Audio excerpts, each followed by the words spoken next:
everybody, welcome to General Hospital MV, my GA chapter show. Man, what a crazy week it was. My mind was blown several times, so let's get into all the reasons why. First of all, let's talk about Peter's downfall. Now, last week Jason and Sam made a deal with Robert Scorpio that if they could find proof that Peter was way more involved in the Jason and Drew memory mapping thing than he lets on, including the attempted kill of Andre and Franco and the actual kill of Drew Kane, then Robert would ease up on Sam's parole. Spinelli returns to town probably to do just that, and usually I'm not that excited when Spinelli comes back. Not that I don't love Spinelli, and I do love me some Spinelli, it's just that he returns all the time, like he's back like 3 or 4 times a year. But this time round, he makes the shocking announcement that his return may be a permanent one. Personally, I would love it if Spinelli returned full-time. I really hope he does. I mean, I loved the A-team that was Jason and Sam and Spinelli always working together on things. And of course, I loved the Spinelli and Maxie pairing. I don't know if I'd want them back together if he comes back full-time, but I love their friendship. So,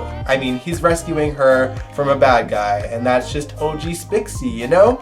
But yeah, do you guys love Spinelli? Do you want him to come back full-time? Let me know in the comments below. Anyway, back to Peter for a second. Now, Robert goes to Anna and explains the situation. I am worried that Anna is going to go against the law to save her non-son. Again, non-son. Anna, that is not your son. You know it. I know that he feels like your son because of the memory mapping thing, but he's not. He's Alex's son. Do not throw yourself under the bus to save this guy. Alright, moving on. We had a bar fight this week.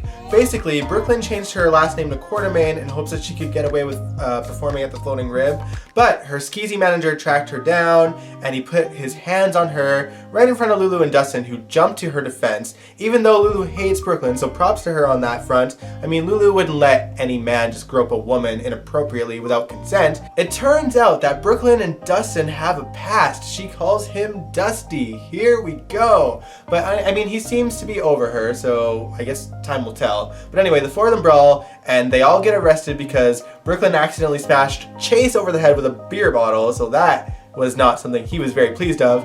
Thankfully, Laura and Ned came to the rescue. It's a good thing that the 2 of them were having a meeting. Turns out that Laura wants to revitalize the waterfront, which is something that he wanted to do when he was running for Mayor of Port Charles. Unfortunately, Ned thinks that Michael will not go for it because, well, his father is Sonny Corinthos, and he does a lot of mob dealings on the waterfront. To be honest, I hope Laura does manage to revitalize the waterfront. I mean, who remembers that one beautiful set where family and friends would go to watch like the fireworks on the 4th of July and like boat shows? I mean, it was like the one pier set that was actually kind of nice looking instead of all these dreary back alley waterfront sets that they have. This may be a good time for Laura and Ned to work together anyway because Michael is distracted. He is distracted because he goes to Shiloh's memorial along with Willow and Jason and Harmony, and it turns out that that memorial was thrown by none other than Nelle Benson, who was rocking all black, including a black big hat and a black veil covering her face,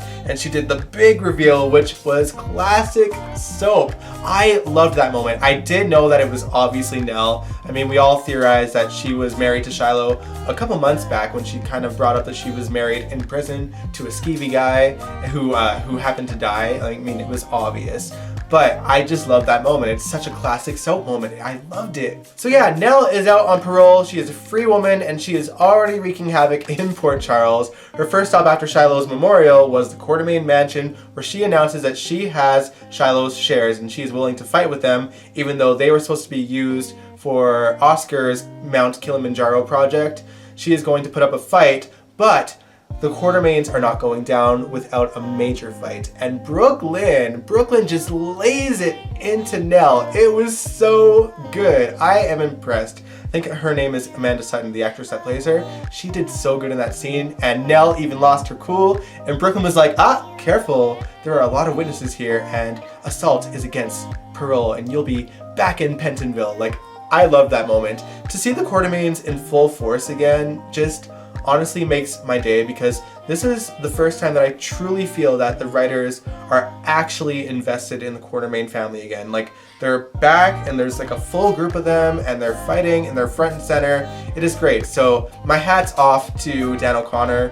He is kicking ass right now. In my opinion, him joining the co-head writing position has done wonders for the show, and I'll get more into that a little bit later. After Nelle leaves the Quartermaine mansion, she makes her way to Brad's house and plans on staying there. The next morning, Willow shows up and sees that Nelle is staying there, and there is no way in hell that Willow is going to let Wiley stay with Nelle. So I feel like this is the moment where we're actually going to get movement in this story finally, because in order for Brad to keep the secret continuously, he's going to have to kill Nelle, and I don't see that happening. I mean, Nelle is here to wreak havoc for a while at least.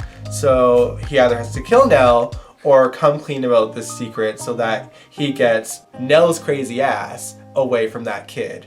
And I mean, even if he loses Wiley to Michael is not going to let Nelle anywhere near that child. So I feel like maybe Brad won't ever get to be a part of Wiley's life once the truth comes out. Lucas obviously will once he wakes up from the coma, but you know, Brad can choke. Who knows, maybe by the end of this, you and Nelle can be roommates in prison together. Wouldn't that be great? Alright, now let's switch things up. So Neil returns to town and announces to Alexis that he may be losing his medical license because of her, and Alexis is willing to put up a fight for it, but Neil wants to make the same mistake over and over. They're a cute couple. They're a little bit boring, but they're cute. So, you know, it's a nice side story, I guess. Personally, I would accept literally any other man with Alexis besides Julian. So, it is what it is. Anyway, let's talk about Jordan for a minute. Now, Jordan is still upset over her friend's supposed overdose, and Curtis calls Stella for advice, and it turns out Stella is back in Port Charles because Carly sent for her.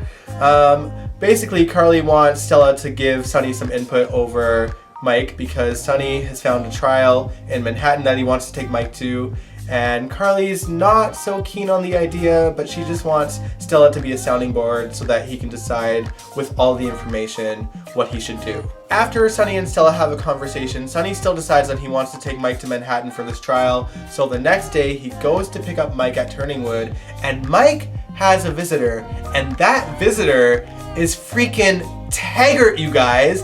Taggert is back. I did not see that coming. And it's not just like a recast Taggert, it's the OG Taggert. Rail Andrews is playing him again. Like, my mind was blown. I did see rumors that he was coming back like a few months back, but I didn't think anything of it because like it was months ago, and I was like, why even bring him back?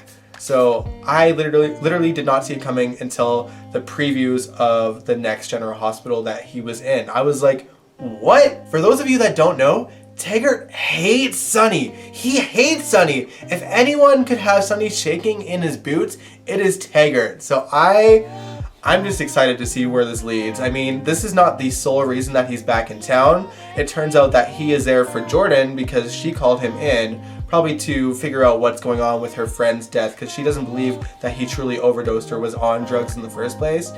But whatever the reason, I'm just glad that this character is back. It is starting to feel like OGGH again, and I am in celebration mode, you guys. A couple more little things to talk about with the show. Jocelyn on New Year's made a move on Dev, and he shot her down, and Carly got wind of the situation, and of course Jocelyn is upset that she is crushing on another guy because she's in love with Oscar. This shouldn't be right. And Carly reassures her that this is normal, but we're gonna hear Jocelyn whining again, probably for a while. Now, people are speculating that perhaps Dev truly isn't interested in her because he might be gay or because he might be older than he's letting on.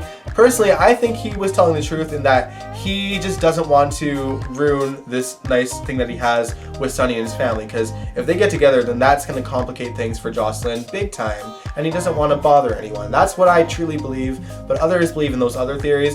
What do you guys think? Let me know in the comments below.